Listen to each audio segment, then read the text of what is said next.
Hello दोस्तों। आज हम बुद्ध के शील के पथ को जानेंगे, यानी कि शील मार्ग को जानेंगे। बुद्ध ने 10 शील मार्ग बताए हैं। पहला है शील, दूसरा है दान, तीसरा है उपेक्षा, चौथा है नैष्कर्म्य, पांचवा है वीर्य, छठा है श्रांति, सातवां है सत्य, आठवां है अधिष्ठान, नौवां है करुणा और 10वां है मैत्री। अब हम एक एक करके सारे मार्गों को डिटेल में समझेंगे। सबसे पहले जानते हैं शील का क्या अर्थ है। शील का अर्थ है नैतिक स्वभाव, अकुशल न करने की मनोवृत्ति और कुशल करने की मनोवृत्ति, बुराई अकुशल कर्म करने में लज्जा करना, दंड के भय से पाप कर्म करने से बचे रहना शील है। शील का अर्थ है पाप कर्म से भय खाना। इसका सार यही है कि इंसान को हमेशा ही शुभ कर्म करने चाहिए, अच्छे कर्म करने चाहिए और पाप कर्म, बुरे कर्म से अपने को दूर ही रखना चाहिए। दूसरा नैष्कर्म्य। नैष्कर्म्य का अर्थ है सांसारिक काम भोगों का त्याग।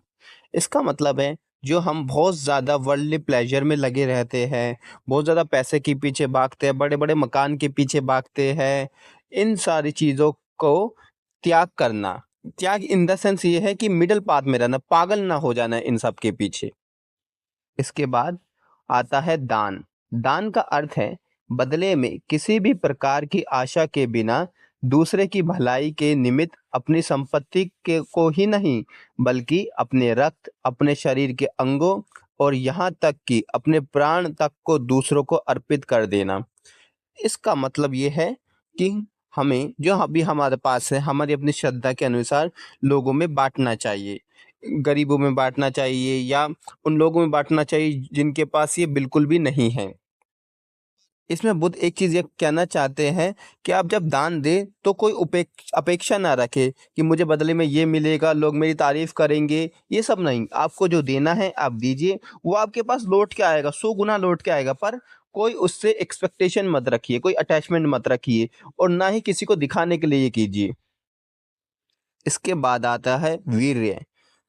इसका अर्थ है सम्यक प्रयत्न, यानी कि राइट एफर्ट। बुद्ध कहते हैं जो कुछ एक बार करने का निश्चय कर लिया अथवा जो कुछ करने का संकल्प कर लिया, उसे अपनी पूरे सामर्थ्य से करने का प्रयास करना और बिना उसे पूरा किए पीछे मुड़कर नहीं देखना। इसका मतलब ये है कि आपने जब कोई गोल बना लिया है, कुछ करने का निश्चय ले लिया है, तो अपनी पूरी ताकत उसमें झोंक देना और जब तक लक्ष्य हासिल ना हो जाए रुक कर नहीं बैठना। जैसे कि गौतम बुद्ध ने खुद किया है कि जब तक उन्हें बोधि प्राप्त नहीं हो गई, उन्हें निर्वाण प्राप्त नहीं हो गया, वो प्रयास प्रयास करते रहे, एफर्ट डालते रहे और आखिर में आकर उन्होंने एनलाइटनमेंट को हासिल किया। इसके बाद आता है शांति। शांति का अर्थ है यहाँ पर क्षमाशीलता। घृणा के बदले घृणा ना करना, इसका यही सार है। क्योंकि घृणा से घृणा कभी शांत नहीं होती, ये केवल क्षमाशीलता से ही शांत होती है। महात्मा गांधी ने भी कहा था eye to eye make whole world blind. इसका मतलब यही है कि हमें क्षमाशील होना चाहिए। आप जितने भी रिलीजन देखेंगे उनमें एक ये वर्ड ज़रूर मिलेगा आपको, क्षमा करना। और यहाँ पर जो क्षमा है वो दूसरे से ज़्यादा हमारे लिए ज़रूरी है, वरना हम सिर्फ दूसरे को बुरा करने के सोचते सोचते ही हमारा जो है माइंड जो है नेगेटिव हो जाएगा और हम जितना क्षमाशील करते रहेंगे लोगों को, हम अपनी मेंटल हेल्थ को उतना ही इन्हेंस करते रहेंगे। फिर इसके बाद आता है सत्य। यहाँ पर सत्य है का अर्थ है सत्यवादी होना। आदमी को कभी झूठ नहीं बोलना चाहिए, उसे सत्य और केवल सत्य ही बोलना चाहिए। इसका ये अर्थ है। देखिए आज के टाइम पे हम जो है छोटी छोटी बातों पे झूठ बोल देते हैं, हमारे पेरेंट्स भी छोटी छोटी बातों पे झूठ बोल देते हैं और इससे क्या होता है, हमें झूठ बोलने की हैबिट हो जाती है। अगर हम छोटी छोटी बातों पर झूठ बोलेंगे तो आगे चल के बड़े बड़े मसलों पर भी हम झूठ बोलेंगे और हम जितना झूठ बोलते रहेंगे हमारी जो इंटीग्रिटी है वो उतनी कम होती जाएगी। तो इसलिए हमें कोशिश करनी चाहिए कि ज़्यादा से ज़्यादा सत्य बोले, सच ही बोले, चाहे से हमारे टेम्परेरी नुकसान हो जाए, पर इससे क्या होगा, हमारे मन में शांति ज़रूर रहेगी कि हमने सत्य तो बोला कम से कम। इसके बाद आता है अधिष्ठान। अधिष्ठान का अर्थ होता है अपने उद्देश्य तक पहुंचने का दृढ़ संकल्प, राइट डिटर्मिनेशन। ये बहुत ज़रूरी है कि हम संकल्प उठाए कि हमें ये करना है, और जब तक वो हासिल ना हो जाए हम चैन से ना बैठे। मान लीजिए आपने कोई पेंटर या क्रिकेटर या राइटर बनने का संकल्प उठा लिया है। आप जब तक वो संकल्प पूरा ना हो जाए, जब तक आप अपने लक्ष्य को पूरा ना कर ले, आप उसे बैठे नहीं चैन से। आप अपने लक्ष्य के प्रति बढ़ते रहे। इसी में दृढ़ संकल्प हमारी मदद करता है। इसके बाद है करुणा। करुणा का अर्थ है सभी प्राणियों के प्रति प्रेम भरी दया भावना रखना। देखिए, इस संसार में दो तरह की भावना है। एक है घृणा की, नफरत की, दूसरी है करुणा, प्रेम की। तो हमें जो है प्रेम की भावना रखनी चाहिए, करुणा की भावना रखनी चाहिए पूरे संसार के प्रति। हमें प्रेम करना चाहिए, और प्रेम ना इंसान दूसरे को करता है उतना ही उसको वापस मिलता है, उससे 100 गुना ज़्यादा ही मिलता है। मेरा ये अनुभव भी कहता है कि हम जितना लोगों को देंगे, चाहे अच्छा शब्द बोल के दें, उनकी मदद करके दें या कैसे भी दें, उससे हमारा ही फ़ायदा होगा। हमें उससे जो है 1000 गुना ज़्यादा ही वापस मिलेगा। इसके बाद बुद्ध ने जोड़ दिया है मैत्री को। मैत्री का यहाँ पर उन्होंने अर्थ बताया कि सभी प्राणियों के प्रति भ्रातृत्व यानी कि ब्रदरहुड की भावना रखना, न केवल मित्रों के प्रति बल्कि शत्रुओं के प्रति भी, न केवल आदमी बल्कि सभी प्राणियों के प्रति भी। वो ये कहना चाहते हैं कि हम सब एक दूसरे को ब्रदरहुड की भावना से देखें, हम सब एक दूसरे के साथ अच्छा व्यवहार करें।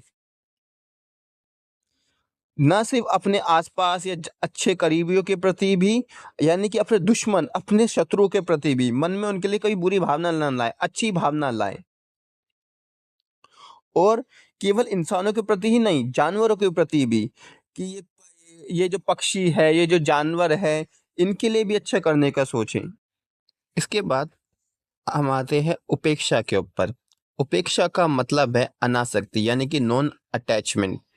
बुद्ध कहते हैं ये चित्त की यानी कि माइंड की वो अवस्था होती है जिसमें प्रिय अप्रिय कुछ नहीं है, फल कुछ भी हो, उसे निरपेक्ष रहना और लक्ष्य की ओर बढ़ते रहना ही उपेक्षा है।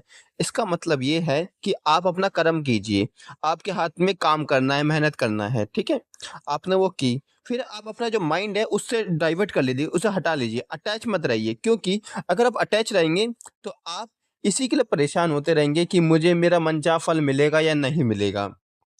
तो वो कहते हैं कि फल चाहे कुछ भी हो, आप अपने लक्ष्य की ओर कदम बढ़ाते रहिए, यही उपेक्षा है। इसके बाद बुद्ध कहते हैं कि आदमी को इन सद्गुणों का अपने पूरे सामर्थ्य के साथ अभ्यास करना चाहिए, इसलिए उन्हें पारमिता भी कहा गया है। अब हम जानते हैं कि इन जो सद्गुण हैं, इनका जो है क्राइटेरिया क्या है, इनकी जांच कैसे होगी। इसके लिए बुद्ध कहते हैं सद्गुणों के पथ की जांच जो है प्रज्ञा से होनी चाहिए, और प्रज्ञा का अर्थ है बुद्धि, दिमाग और समझ। बुद्ध ने कहा मेरी स्थापना है कि इस बात का ज्ञान और बोध होना चाहिए कि अकुशल आचरण क्या है और इसकी उत्पत्ति कैसे होती है। इसी प्रकार इस बात का भी ज्ञान और बोध होना चाहिए कि कुशल कर्म तथा अकुशल कर्म क्या है। बुद्ध जो है बहुत ज़्यादा एक रैशनल इंसान है। अगर वो आज के टाइम पर होते तो दुनिया के सबसे महान फिलोसोफर होते। वो कहते हैं कि तुम अच्छा काम भी बिना दिमाग लगाए मत करो, अपनी बुद्धि का यूज़ करो कि क्या ये काम कुशल होगा या नहीं होगा, अच्छा होगा या नहीं होगा। एक एग्जाम्पल के थ्रू मैं आपको समझाने की कोशिश कर रहा हूँ। जैसे कि मान लीजिए एक इंसान है, वो हट्टा-कट्टा है, बिल्कुल उसका शरीर ठीक है, और वो आपसे भीख माँग रहा है, ठीक है? दान माँग रहा है, और आपने जो है बड़ा दिल करके दान दे दिया, ये सोच के कि दान देना तो अच्छा है, पर मैं यहाँ पर इसको कुशल कर्म नहीं मानता, क्योंकि इसमें जो है आपने अपनी बुद्धि का यूज़ नहीं किया। आपने ये नहीं देखा जब वो एक इंसान बिल्कुल हट्टा-कट्टा है, बिल्कुल ठीक है, तो ये मेहनत करके क्यों नहीं पैसा कमा सकता? आपने सिर्फ़ जो है जो लोगों ने कहा उसकी बात पे चल कर आपने पैसा दे दिया है। आपने अपने दिमाग का इस्तेमाल नहीं किया है। और बुद्ध कहते हैं कि हर चीज़ की जो जाँच है, अपनी प्रज्ञा से करो, अपनी अकल से करो, अपनी बुद्धि से करो। तो आई होप आपको इनका ये सारे जो मार्ग है समझ आए होंगे, और आपके जीवन में वैल्यू एडिशन हो, ये मैं इसी की प्रार्थना करता हूँ। Thank you very much.